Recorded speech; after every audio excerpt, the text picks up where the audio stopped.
Welcome to Civ 6 Stories, where we explore alternatives to history through the lens of the world's most addictive video game. Games are played on deity, no challenges. Generally, I don't use mods or game modes except for Sucratax Oceans. A great game is epic and tells a story. It has a history, all condensed down into 20 minutes.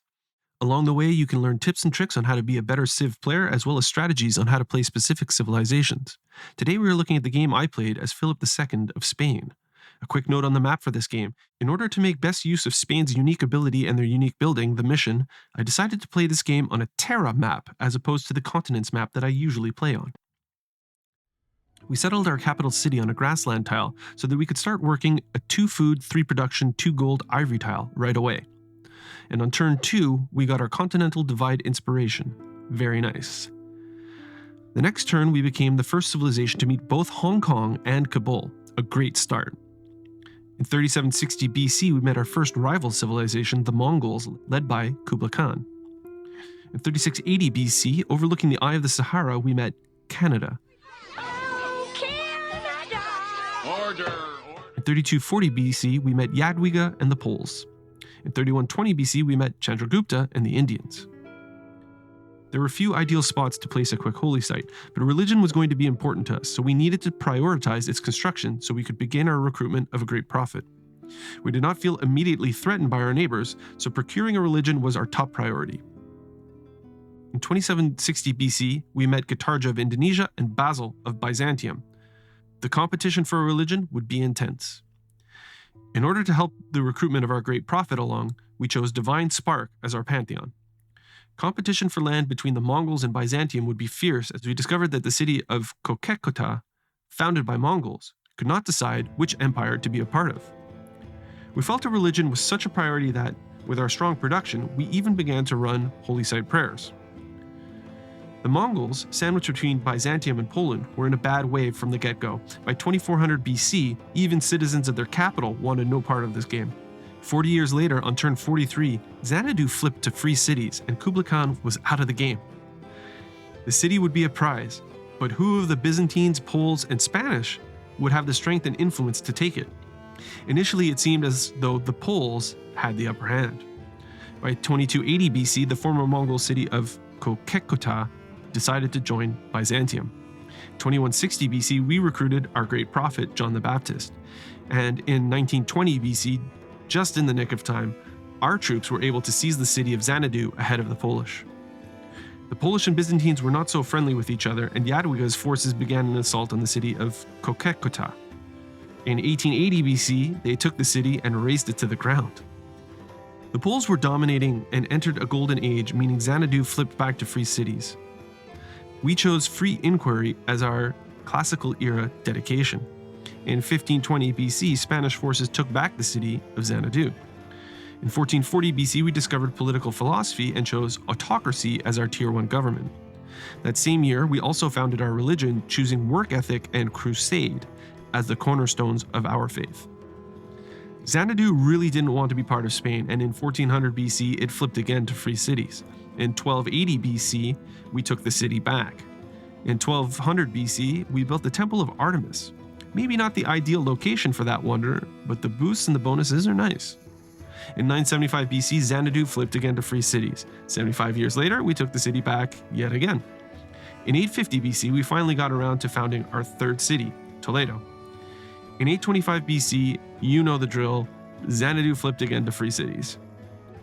In 750 BC, with our eyes fixed on procuring iron, we hired the forces of Kabul, who would help us take the city of Hong Kong that had a source of iron nearby. In 650 BC, we took back Xanadu. You know what? This keeps happening. I'll let you know when we finally take it and are able to actually hold on to it. More important that we focus on the fact that that same year, we declared war on Hong Kong. After a 100-year siege, we took the city. For our medieval era dedication, we chose free inquiry.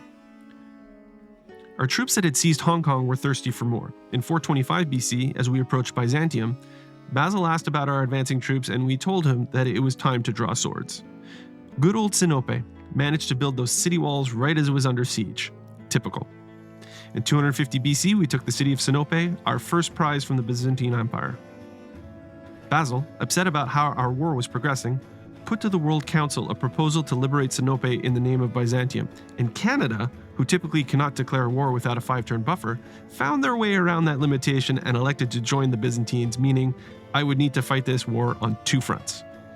In 100 BC, we kept up our offensive and took the Byzantine city of Seleucia. The next turn, we took Edessa. In 50 BC, we converted the Canadian city of Kingston to our religion. Converting cities to your religion while at war is a great way to earn era score. With the birth of Christ, we lost our mercenaries from Kabul. In 25 AD, we launched a religious inquisition to keep our religion pure within our own lands and prevent the threats of Indian Taoism, Indonesian Hinduism, and Polish Catholicism from infecting the minds of our people. Loyalty issues in our cities, religious conflicts all around us, and a continually modernizing enemy meant that our offensive soon turned into a defensive. It was time to concentrate on consolidating what we had taken. In 150 AD, we discovered divine right and chose to become a monarchy for our Tier 2 government, with a focus on keeping loyalty in our cities. In 225 AD, we met the English. The Byzantines had more problems than just dealing with the Spanish invasion, as Indonesia captured Thessalonica that same year. During a session of the World Congress, our religious units were given a combat boost, which is never expected but always appreciated. Determined to take the nearby Polish city of Gniezo and secure its source of niter, in 300 AD we declared war on the Polish and took the city. We entered the Renaissance era in a golden age and chose the exodus of the evangelist's dedication. With loyalty issues certain to be less of a problem, this would be the era that we would assert our dominance on the continent. Gitarja wasn't thrilled about me converting her cities to my religion, but was happy to trade the diplomatic favor I earned, saying that I would stop for a nice sum of gold. The Byzantine-Canadian emergency to take back Sinope failed, and we received some prizes as a result. With the emergency concluded, we made peace with Canada. In 600 AD, we took our second Polish city, the city of Lublin. In 660 AD, Spain built the Terracotta Army. We had been fighting wars on many fronts for many years, and Basil came to us with a deal we couldn't refuse. I'm going to make him an offer he can't refuse. Now we could focus our war effort on Poland. Since we had conquered Lublin, we sent in our inquisitors to rid the city of the heathen Catholic faith, and what had once been the cradle of all of Catholicism was now a city devoted to worshipping the deities of the Spanish. By 940 AD, Indonesia had lost control of Thessalonica, but our forces were too pressed, striking deep into the heart of Poland to take advantage of the situation. At the same time, Canada were having their own loyalty issues with their southern cities as Kingston began to flip towards Spain.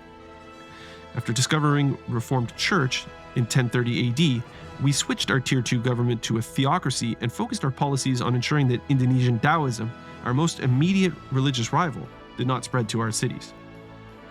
In 1060 AD, the former Canadian city of Kingston decided to join Spain. And 10 years later, our troops, after 400 years of fighting, finally captured the city of Bigorre and converted the city to the Spanish religion in so doing. The city of Lodz fell much more quickly as our battle-hardened conquistadors seized control of the city in 1130 AD, converting it to our religion and securing for us an industrial era golden age. The Polish Empire was collapsing and Spanish troops captured Radom 30 years later. In 1170 AD, Charles Darwin visited the Eye of the Sahara and used what he learned there to bring knowledge of ballistics, an industrial era technology of the Renaissance, to the Spanish. In 1190, Spanish forces put the Polish capital city of Krakow under siege. We entered the industrial era having strung back-to-back golden ages. Since we would be focused on discovering and settling the New World in this era, we chose the Hic Sunt Draconis dedication. In 1200 AD, the Spanish forces that had laid siege to Krakow captured the city and converted its citizens to the one true religion of Spain. That same year, only a short time after discovering how to move about on the seas, while exploring along an island close offshore from our Polish province, we became the first civilization to encounter Zanzibar. With a surplus of saved envoys at our disposal and coveting their cloves and cinnamon, we immediately became their suzerain. This island off the coast of our Polish province kept extending to the east. Could it have been the fabled New World? In an attempt to settle the western end of this strange new land, our settlers were frustratingly captured by barbarians. Although we felt in control of this new slice of the world, with not a single sea unit, it would probably be some time before we ever saw those settlers again. Our soldiers took out their frustration on the Polish city of Warsaw, capturing and converting it to our religion in 1240 AD. In 1270 AD, Spanish troops captured the city of Wrocław, ending the game for Jadwiga and the Poles. 1290 AD was a big year for the Spanish. First, the Canadian city of Winnipeg decided that it would be happier being Spanish, so we welcomed them to our ever-expanding empire. We also recruited the great engineer, Filippo Brunelleschi.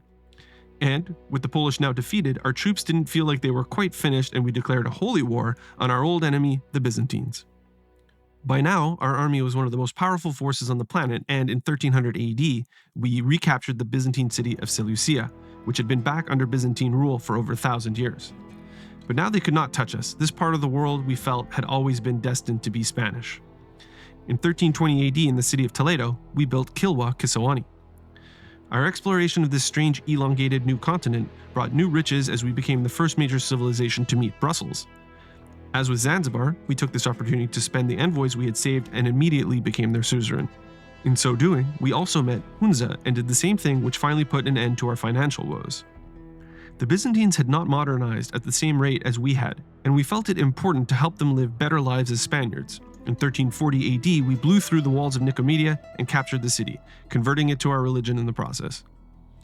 Despite having cleared out the barbarian camp on the western edge of the New World, our attempts to settle this new continent were frustrated a second time by a rogue sailing ship. Our lack of access to the coast and a dearth of sea power was killing our spirit. This time it was the Byzantines who felt the full wrath of our frustrations as our troops went and captured the capital city of Constantinople. Byzantine cities were old, backward, and weak. Spanish troops walked into Thessalonica in 1390, emerging victorious and without a scratch. In 1400 AD, Spanish forces took the former Indonesian outpost of Banjarmasin from Byzantium and integrated it into the Spanish Empire. In 1420 AD, after finally saving up enough money, we purchased our first boat so that we could go hunting for our lost settlers and begin to found settlements in the New World. That same year, Basil offered us peace terms. We figured all of his cities would simply choose to become part of Spain on their own, so why not get some gold along the way until that inevitably happened. 10 years later, our troops recaptured the former Byzantine city of Edessa for the second and the last time. Oh yeah, and after all this time, we were also able to hold on to Xanadu, in case I forgot to mention. When our boats finally set sail, it did not take long before we found one of our old settlers lost at sea. In 1440 AD, we founded our first settlement on this new continent, Laurentia, and named it Seville. Because of our ancestral hull, combined with Spain's unique treasure fleet ability, plus our Golden Age dedication, the city began as a size 4 and produced 2 builders. Sweet. Our military had been cruising, and we were generating so much faith that we felt we could run away with a religion victory if we wanted. But our focus was settling the New World, so on our home continent, we would continue to boss our rivals. We spent some of our faith to form corps, and then set our sights on capturing the city-state of Mohenjo-Daro. In 1470, with the loyalty of his last cities teetering, Basil decided he'd had enough of the game and just kind of left without really announcing anything to anyone. In 1500 AD, our troops captured the city-state of Mohenjo-Daro, putting our western border right up against the Indian capital. That same year, we continued to build settlements in the New World by founding Valencia and Valladolid. In 1505, after almost 300 years lost at sea, our privateer hunted down our settlers and made them Spanish again. With Byzantium out of the game, their former cities in the south decided on their own to become part of Spain. Both Amasya and Adrianople joined in the same year, in 1515. That same year, Spain founded the New World settlement of Las Palmas. In 1530, Spanish settlers founded their first city, Cordoba, on the north side of the New World and named this end of the continent North America. 1535 was another big year for Spain, who built the Hagia Sophia in the city of Lublin, recruited the great scientist Alfred Nobel, declared war on the city-state of Caguana, and founded their second city on the continent of North America. In 1540, the last of the former Byzantine-controlled cities, Makassar, held a referendum and joined Spain. We were the first to meet the city-state of Cahokia and quickly became their suzerain. We were also the first to meet Anshan and also became their suzerain. In 1545, Spanish forces captured the city-state of Caguana. In 1555, Spanish settlers founded the New World colony of Bilbao. Our industrial era was one of the most productive eras I've ever played, so let's recap. Not only did we defeat the Poles and the Byzantines and capture all of their territory, but we also seized the city-states of Mohenjo-Daro and Caguana and became the suzerain of 5 other city-states. We recruited several great people, including engineers, merchants, and scientists. Our religion was not only secure within our borders, but the dominant religion on the planet. We overshot our era score requirements by a whopping 40 points, building Kilwa Kisawani and the Hagia Sophia along the way. We not only discovered the New World, but established as many as 7 colonies. Indonesia was the only one of our rivals to found a colony in the New World. Not too shabby. We entered the modern era having strung back-to-back-to-back golden ages, and introduced the world to the mightiest weapon on the seas, the battleship. Once again, we chose the Hic Sunt Draconis dedication and focused our government and our gameplay around settling the New World and expanding our overseas empire. When we discovered a rogue band of barbarian settlers near our territory, we used faith to purchase a cavalry unit from one of our cities to go hunt them down. They would be useful in colonizing the New World. Tricky bugger. Our troops were camped out on the border of Canada.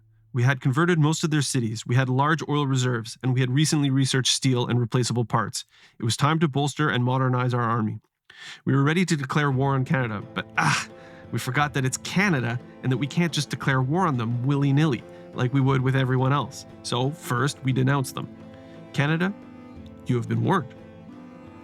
In 1595, we finally completed our religion. Having earlier added cross-cultural dialogue, we selected the stupa to be our worship belief.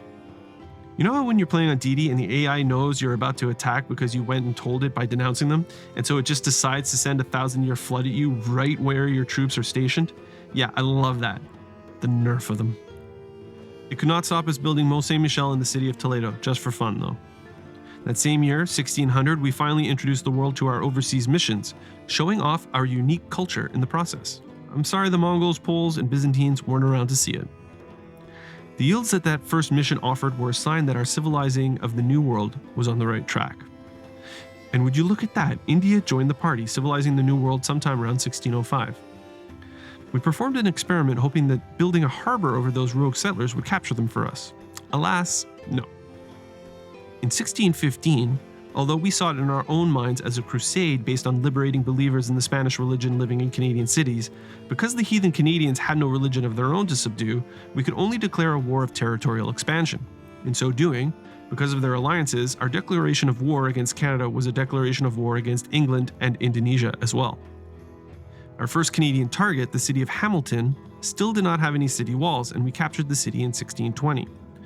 This was one of those games, you know when you can casually build the Colosseum by turn 237 while playing on DD? Of course you don't, because that almost never happens. As we built the Colosseum in Xanadu, it felt nice to bring just a little bit of glory to the near-forgotten Mongols who did not last long in this game. Like Hamilton before it, Toronto did not have city walls and was all too easy to capture. In 1640, we built the Orsagas in the city of Sinope, giving us 8 extra diplomatic favor per turn. You know, cutting into the -20 we were experiencing before. I'll be honest, we built it more because it's beautiful and for the glory of the empire. In 1645, our reserve troops captured Mataram, Indonesia's only settlement in the New World. It appeared as though the Canadian capital city of Ottawa would fall in 1650, but alas, the Spanish cuirassier tasked with capturing the city fumbled the ball. Idiot. Thankfully, our veteran infantry with a movement bonus had enough movement left to finish the job. Ottawa was the site of Etemenaki, Big Ben, and Ruhr Valley.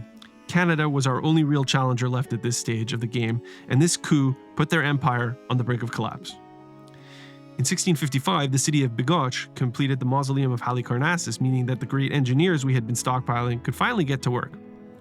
Quebec City also did not have any city walls at this stage of the game and fell without mounting much resistance. Indonesia wanted to resettle parts of the New World, but nah, we weren't about to let that happen. Montreal had city walls, but they were no match for artillery, and Spanish troops captured the city in 1665. In 1670, Indonesian slaves founded the Spanish canal city of Malaga that would link sea passages between the Old and the New World and no longer require sailors to sail through the dangerous Arctic route. In 1675, with our discovery of class struggle, the Spanish chose their Tier 3 government and became communists. That same year, Spanish forces captured the Canadian city of Calgary. In 1680, Spanish forces captured their first English city, the island city of Birmingham, at the edge of the Bridgewater Bay. The English, completely mismanaging their pike and shot. Yikes! In 1685, the Indo-Canadian city of Agra flipped loyalty and became a free city. That same year, Spanish troops captured Halifax. In 1695, Spanish forces captured Sherbrooke, eliminating Canada from the game and ensuring for the Spanish a 4th consecutive golden age. In 1700 AD, Spanish troops recovered another and the last of the lost band of Spanish settlers. Yanaki Amal, who I am sure was a very nice lady, proved that her contributions to science, at least as far as the game of civilization is concerned, were minimal. Maybe the fault is mine and I just don't know how to deploy her properly, but it would be nice if they could tell you how much science you stand to gain from any single tile. I'm just saying. The Indonesian island city of Tuban, which we had known very little about up until a few turns ago, knew about us and wanted in on the win, so they decided to join the Spanish Empire. The English could put up little resistance, and the Spanish walked into Preston in 1710. The English were weak. They had been weak all game. When I realized they had founded so few cities, it got quite a reaction out of me. 3 cities left? Jesus, guys, come on. What had they been doing all game? In 1715, Spanish troops captured the free city of Agra. Now that Canada had been defeated, we realized that our rivals were facing us with some rather obsolete units.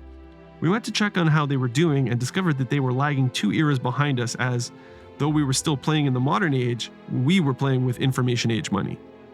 In fact, my domination of this game got so out of control that in 1720, when we founded yet another city on the New World, I remarked, Habana. Got so many towns now, we're naming them after Cuban cities. That same year, we declared a war of territorial expansion against India.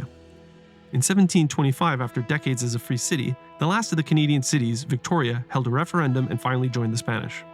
That same year, Spanish troops captured Liverpool. The next turn, they captured the English capital city of London.